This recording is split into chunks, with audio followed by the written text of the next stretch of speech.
বিশ্বকাপের সেমিফাইনালে রাত ১টায় ফাইনালে ওঠার লড়াই মুখোমুখি হচ্ছে ইউরোপের দুই পরাশক্তি ফ্রান্স এবং স্পেন। বিশ্বকাপের ইতিহাসে এটি সবচেয়ে মহামূল্যবান ম্যাচ হতে যাচ্ছে। এটি বিশ্বের সবচেয়ে দামি ফুটবলারদেরও মহারণ।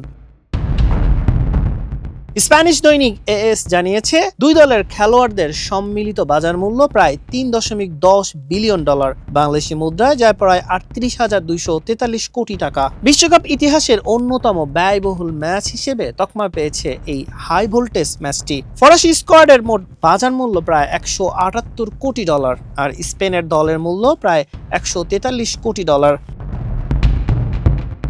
ব্যক্তিগত মূল্যের লড়াইও চলছে হাড্ডাহাড্ডি টক্কর।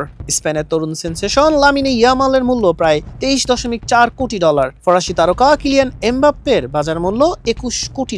এছাড়া মাইকেল অলিসে এবং পেদ্রি দুজনেরই বাজার মূল্য প্রায় $১৭.৫ কোটি করে। এছাড়া দুই দলে ৭ জন খেলোয়াড় আছেন যাদের বাজার মূল্য $১১.৭ কোটি বা তার চেয়ে বেশি, আর দুই দল মিলিয়ে ২২ জন খেলোয়াড়ের দাম $৫.৮ কোটি। এর মধ্যে ১৫ জন ফ্রান্সের এবং ৭ জন স্পেনের। ফ্রান্সের ৩ গোলকিপারের বাজার মূল্য প্রায় $৬.৭ কোটি, আর স্পেনের ৩ গোলরক্ষকের মূল্য প্রায় $11.৪ কোটি। তবে রক্ষণভাগে ফরাসি ডিফেন্ডারদের বাজার মূল্য $৪৭.৩ কোটি। বিপরীতে স্পেনের রক্ষণভাগের মূল্য প্রায় $৩৩.৭ কোটি।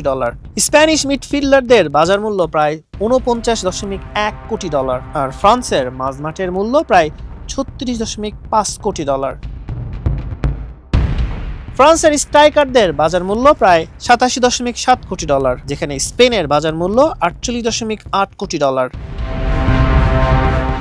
বাজার মূল্যের আকাশ ছোঁয়া পরিসংখ্যান কি মাঠের পারফরম্যান্সে প্রভাব ফেলবে, নাকি মাঠের নিখুঁত কৌশলে এমবাপ্পে অলিসদের রুখে দিয়ে ফাইনালে পা রাখবে স্পেনের ইয়ামাল পেলফিরা? হাসান শাহরিয়ার, মানব কণ্ঠ।